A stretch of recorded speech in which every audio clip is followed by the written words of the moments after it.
Bismillahirrahmanirrahim. Assalamualaikum warahmatullahi wabarakatuh. Waalaikumsalam.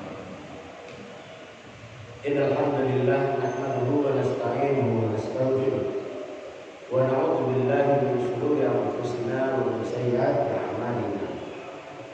May yahdihillahu fala mudilla lahu wa may yudlil fala hadiya lahu. Asyhadu an la ilaha illallah wa asyhadu anna Muhammadan abduhu wa rasuluhu la nabiyya wa la rasula ba'd. Allahumma shalli ala nabiyyina Muhammad wa ala alihi wa sahbihi ajma'in. Qala Allah ta'ala fil Qur'anil Karim, a'udzu billahi minas samii'il 'aliim minas syaitonir rajiim. Bismillahirrahmanirrahim. Ya ayyuhalladzina amanu taqullaha haqqa tuqatih wa la tamutunna illa wa antum muslimun. Wa qala aidan ya ayyuhalladzina amanu taqullaha wa qulu qawlan sadida yuslih lakum a'malakum wa yaghfir lakum dhunubakum wa may yuti'illaha wa rasulahu faqad faza fawzan 'azima. Wa qala Nabi sallallahu alaihi wasallam ittaqillaha haitsu ma kunta wa bi'siyyatil hasanah tamhuha wa khaliqin nas bi khuluqin hasan. Musikum ya taqwallah faqad faza al-muttaqun.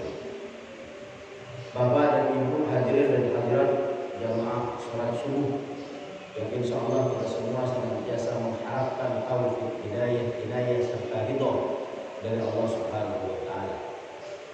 Bersyukur kita kepada Allah Subhanahu wa taala dengan senantiasa memuji Allah dan mengucapkan alhamdulillahirabbil alamin. Segala puji milik Allah yang telah memberikan beribu-ribu nikmat kepada kita semua. Wabil khusus nikmat iman dan Islam, nikmat sehat wal afiat, serta nikmat taufik dan hidayah.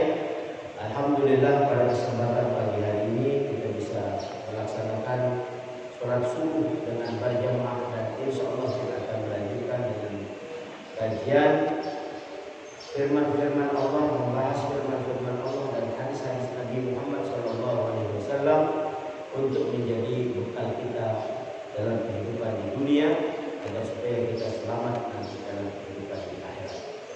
Salawat serta salam kita aturkan kehadirat Nabi Muhammad SAW, uswatun hasanah bagi kita semua. Beliau berlutut kepada Nabi dan kepada Nabi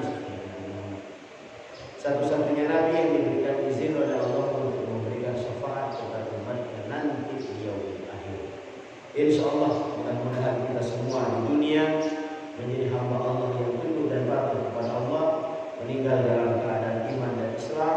Di akhirat kita dikumpulkan dengan para nabi, siddiqin, syuhada, wa sholihin di dalam surganya Allah Subhanahu wa taala. Amin ya rabbal alamin. Bapak dan Ibu yang dimuliakan oleh Allah, kita mulai taklim pagi ini dengan baca basmalah. Bismillahirrahmanirrahim. Sebelum kita lanjutkan kajian pada pagi ini, ada beberapa hal yang ingin saya sampaikan. Yang pertama, kita doakan saudara-saudara kita kaum muslimin yang tahun ini ada kesempatan untuk melaksanakan ibadah haji, mudah-mudahan sehat jasmani dan rohaninya, kuat iman dan Islamnya, mampu menjalankan segala bentuk rangkaian kegiatan baik yang rukun, yang wajib, yang sunnah maupun ibadah-ibadah yang lainnya. Harapannya mudah-mudahan beliau pulang ke tempatnya masing-masing menjadi hajjan mabrurah wa sa'yan maskurah. Begitu juga dengan kita yang sudah pernah melaksanakan ibadah haji dan umrah, mudah-mudahan keimanan kita semua dikokohkan dan ditingkatkan oleh Allah Subhanahu wa taala. Kemakburan ibadah haji yang telah kita lakukan dapat kita rasakan dalam kehidupan keseharian di dunia dan insyaallah menjadi mulianya derajat kita nanti di akhirat di surga Allah Subhanahu wa taala. Yang belum melaksanakan ibadah haji dan umroh, kita doakan mudah-mudahan Allah berikan kepada beliau rezeki yang banyak, halal dan barokah, kesempatan dan kesehatan jasmani dan rohani, sehingga insya Allah dapat melaksanakan ibadah haji di beberapa waktu yang akan datang. Kemudian yang kedua, karena ini sudah masuk bulan Dzulqa'dah, kalau bahasa lainnya kata orang kita sudah masuk bulan Apit atau bulan Dzulqa'dah. Dibilang bulan Apit, bulan kejepit dua hari raya. Hari raya Idul Fitri yang ada di bulan Syawal dan hari raya Idul Adha yang ada di bulan Dzulhijjah. Jadi hari ini kita sudah masuk bulan Dzulqa'dah. Nah, bagi bapak-bapak dan ibu-ibu sudah mulai memplanning hewan kurban apa yang akan disembelih. Sapinya model yang kayak bagaimana, kambingnya model yang kayak mana, kemudian diamanahkan ke masjid atau mushola untuk didistribusikan kepada mustahik. Insya Allah biasanya di masjid kita ini selalu tersusun dengan rapi. Tinggal kitanya sebagai muzaki, orang-orang yang diberikan oleh Allah rezeki yang banyak, yang halal dan barokah, mampu mensyukuri nikmat-nikmat Allah dengan cara menyembelih hewan kurban. Fasholli li rabbika wanhar, inna shani'aka huwal abtar.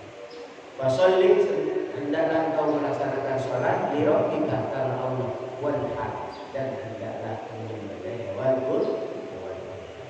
Insyaallah mudah-mudahan kita bergandengan tangan satu sama lain bisa melaksanakan salah satu rangkaian ibadah yang ada di bulan Dzulhijjah besok, sehingga insyaallah siar agama Islam, ya, kemudian bentuk syukur dan ketaatan kita kepada Allah bisa dirasakan oleh kita semua, insyaallah.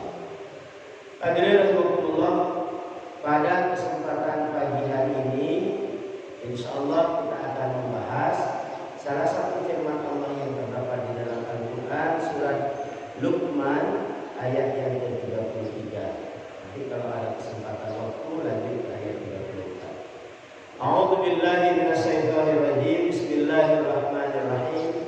Ya ayyuhan nasu taqu rabbakum wakhshaw yawman la tajzi walidun aw waladih wala mauludun huwa jazin aw walidihi syai'a inna wa'dallahi haqq fala taghurrannakumul hayatud dunya wala yaghurrannakum billahil ghurur innallaha 'indahu 'ilmus sa'ah wa yunazzilul ghaitsa wa ya'lamu ma fil arham wa ma tadri nafsum madza taksibu ghadan wa la tadri nafsum bi ayyi ardin tamut innallaha 'alimun khabir. Hadirin rahimakumullah, sengaja ayat ini kita bahas pada kesempatan pagi hari ini. Yang pertama, alasannya kita sudah melaksanakan ibadah di bulan Ramadan. Harapannya kualitas iman kita dan keluarga kita dan anak-anak kita meningkat. Dosa, hilaf, salah, kekeliruan yang pernah kita lakukan, harapannya adalah mendapatkan ampunan serta ridho dari Allah Subhanahu wa taala. Kemudian yang ketiga,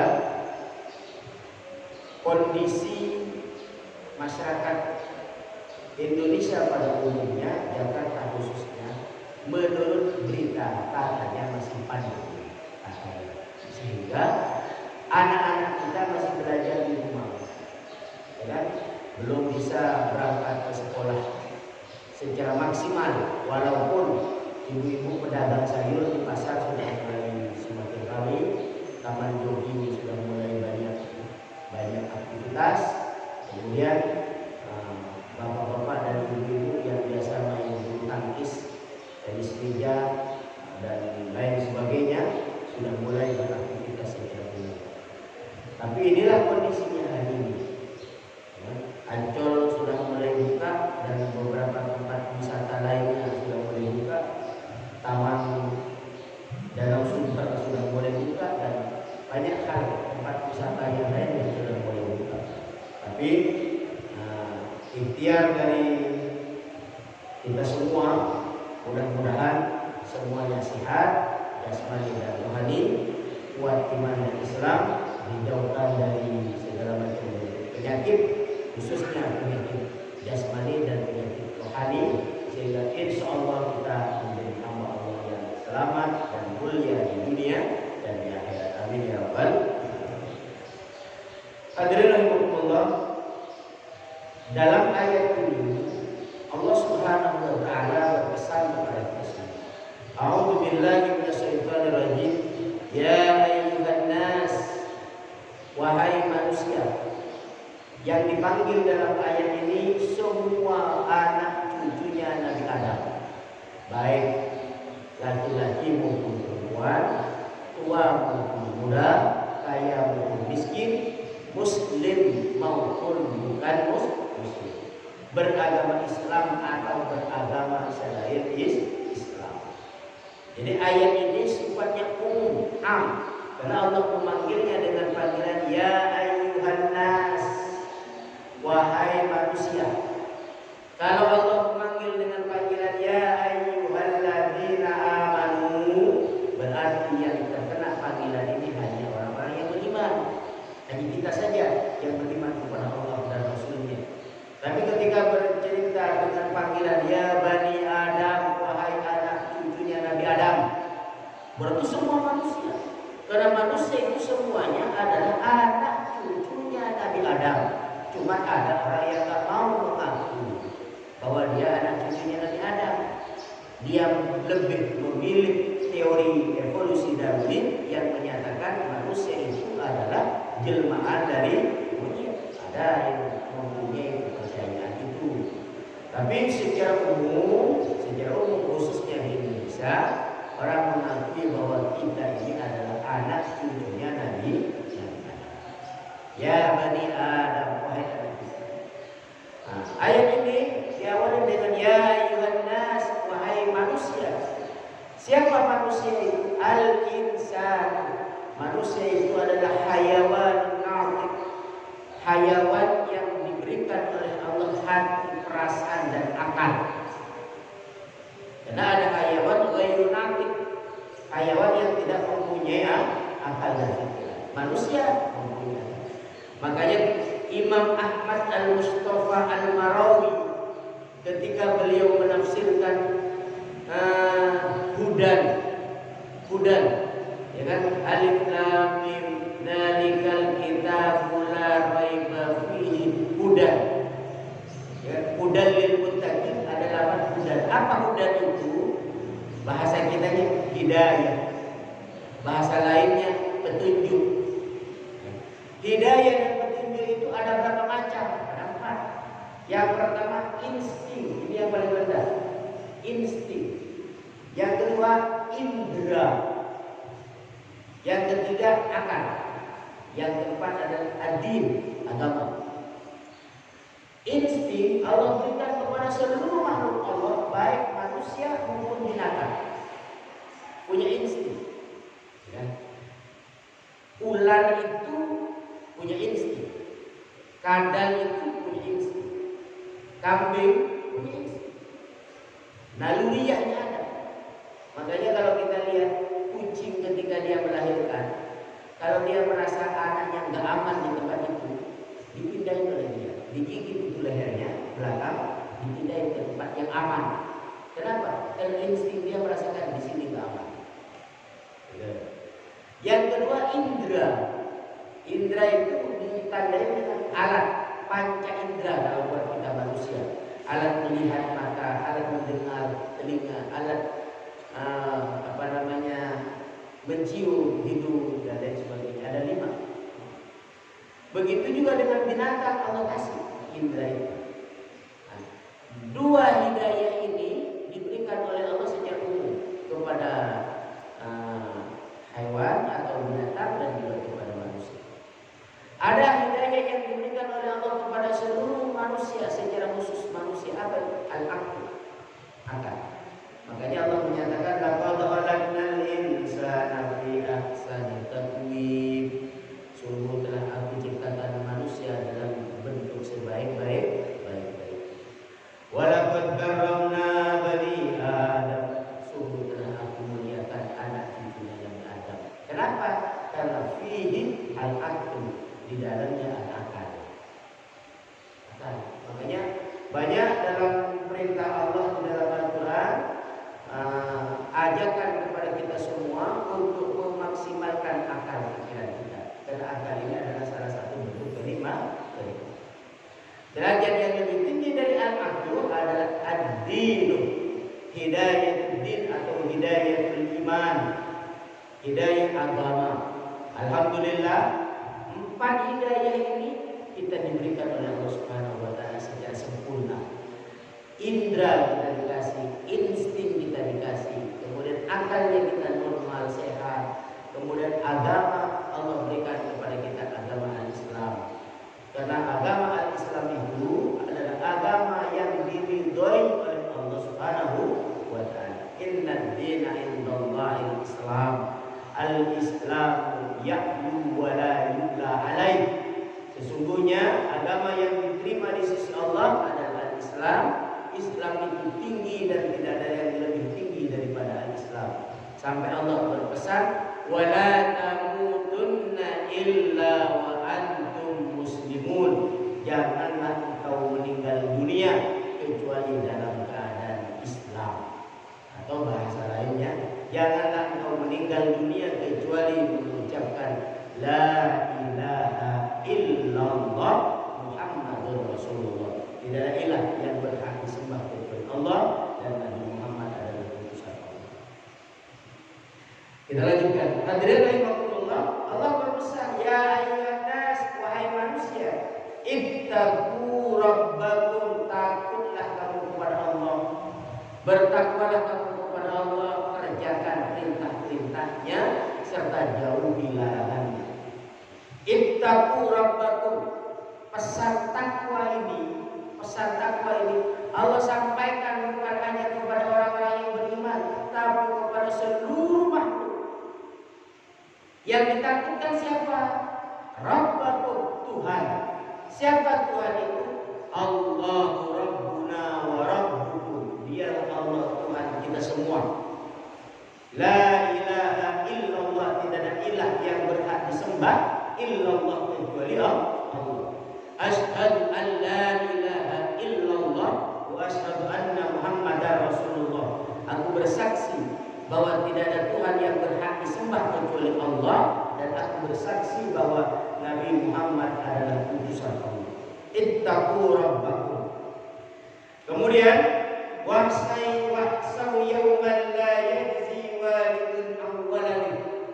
Takutlah terhadap kedatangan hari kiamat.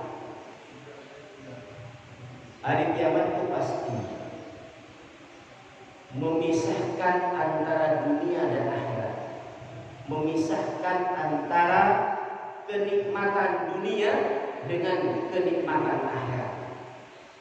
Al-qiyamah itu pasti terjadi. Dalam akidah Ahlussunnah wal Jamaah, rukun iman itu ada 6.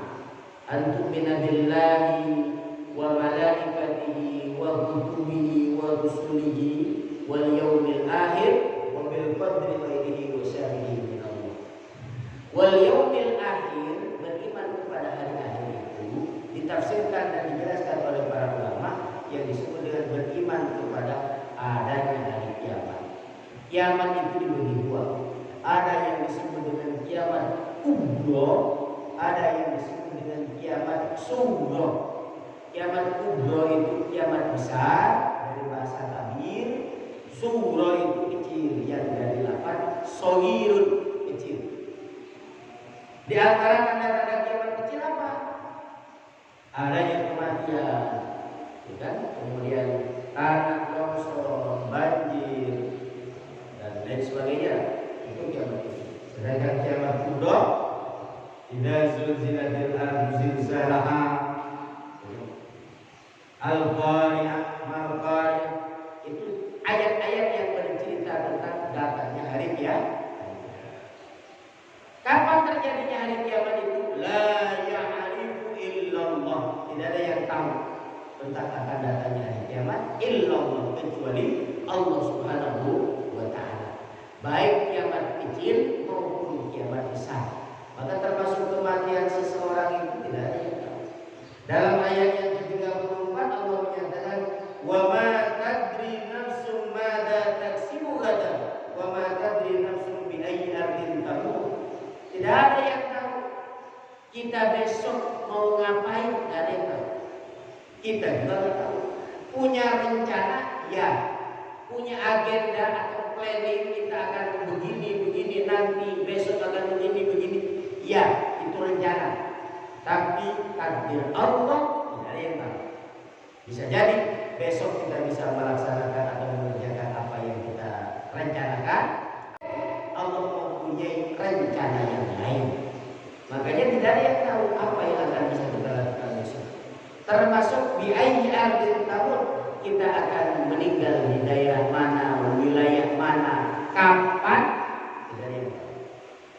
Saya kemarin dapat cerita, ada teman, dia dapat telepon dari temannya. Seorang bapak-bapak dari Jakarta ingin pulang ke Jawa Timur. Dalam keadaan baik-baik saja. Nyampe di rest area wilayah Cirebon, ternyata meninggal dunia. Artinya apa? Semua orang tidak ada yang tahu. Di ayyi ardin tamut, kita akan meninggal, ada di mana dan kapan. Allah.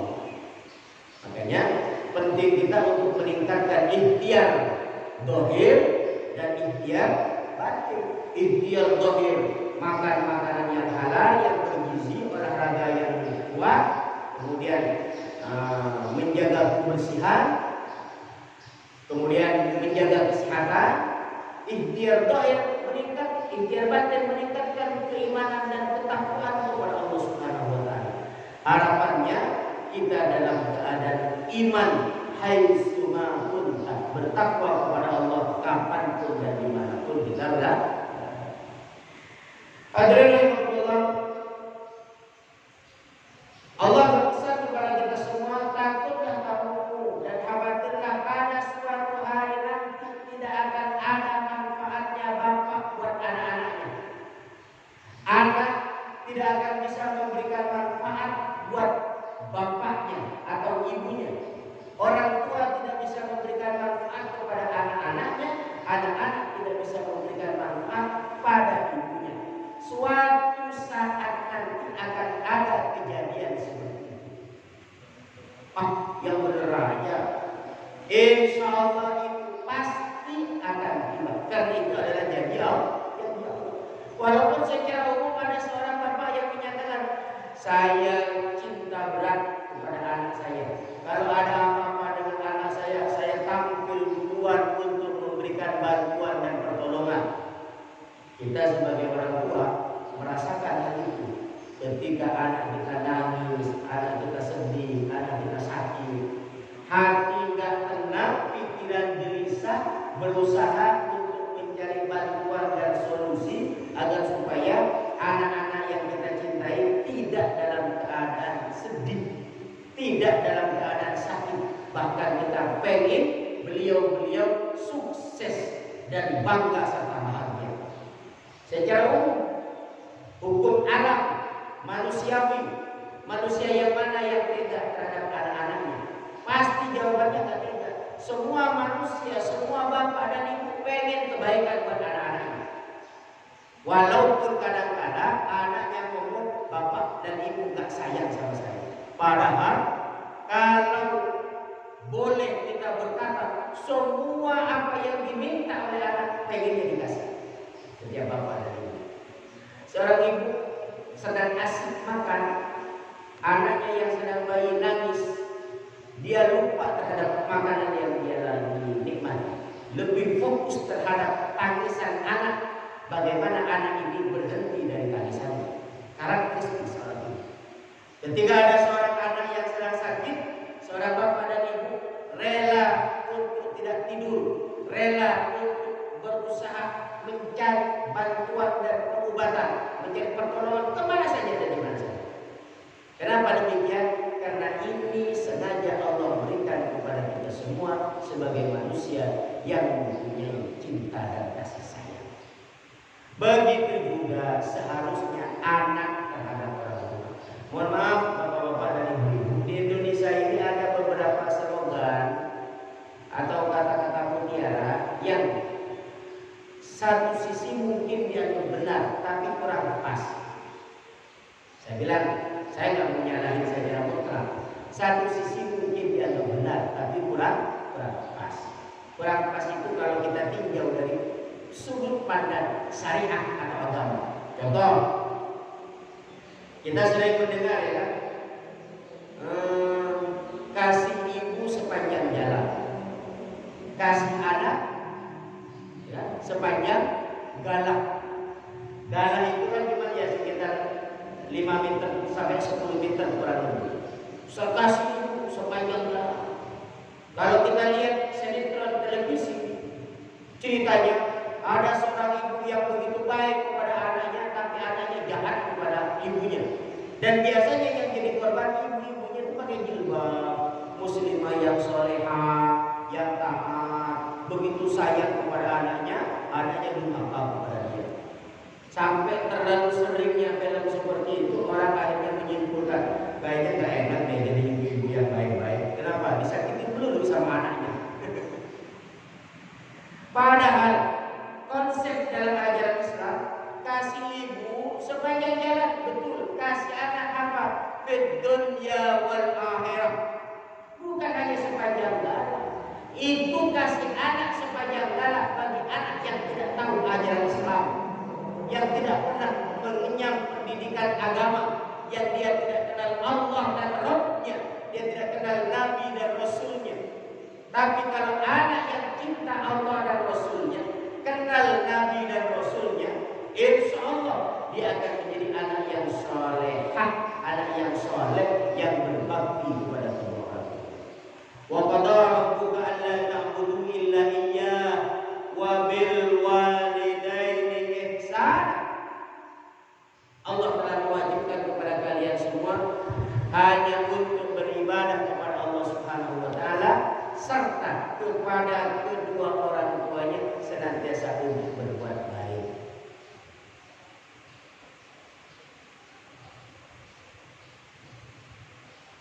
Wabil walidaini ihsana, kepada kedua orang tua senantiasa baik.